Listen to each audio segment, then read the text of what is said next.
Umar itu sebelum masuk Islam, kerasnya luar biasa. Baca silakan sejarah. Umar tuh punya dua hobi. Satu, ngasah kekuatan, nantangin orang di setiap bukit. Paling favorit Jabal Kubais yang sekarang atasnya Istana Raja. Samping Zamzam, Sofa, ada kemudian tempat ngasih makan burung, ada jalan. Itu Jabal Kubais tuh. Di burung itu burung merpati. Satu kali saya sama ada seorang AKBP di situ, kita sama-sama umrah. Dia tanya, "Ustadz, kenapa di situ ada burung gereja?" Saya bilang, "Itu mualaf, Pak." Biar cepat gitu. Sampingnya Jabal Kubais.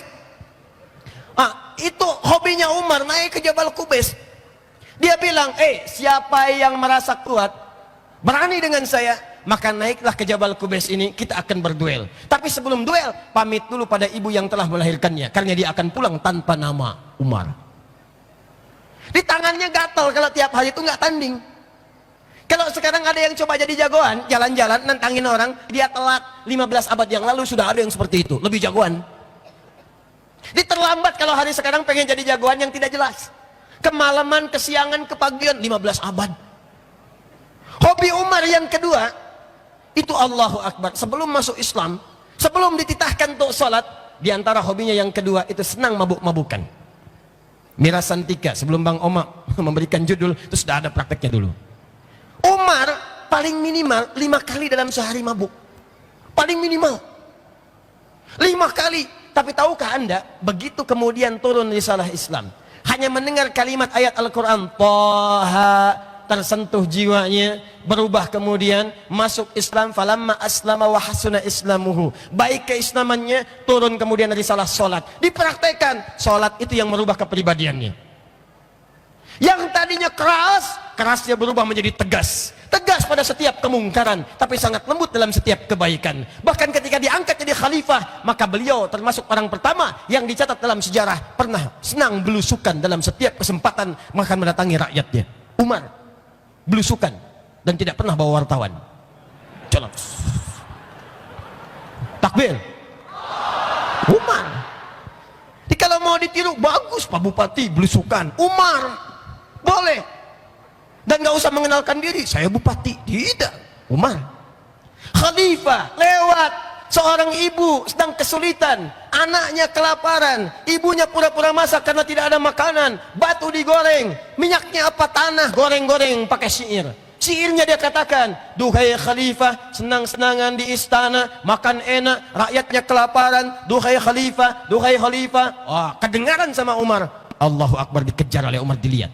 Begitu kelihatan, ajudannya tergopoh-gopoh. Allah, saya yang dihisab, bukan ajudan saya. Pergi ke Baitul Mal, bawa gandum. Kemudian gandumnya dibawa, kemudian dipikul oleh pundaknya sendiri. Ajudan ingin membawa, kata Umar, jangan, saya yang dihisab, bukan kamu. Kalaupun ada kaki anak kambing di Irak yang kemudian terpleset, maka saya yang dihisab, bukan yang lain.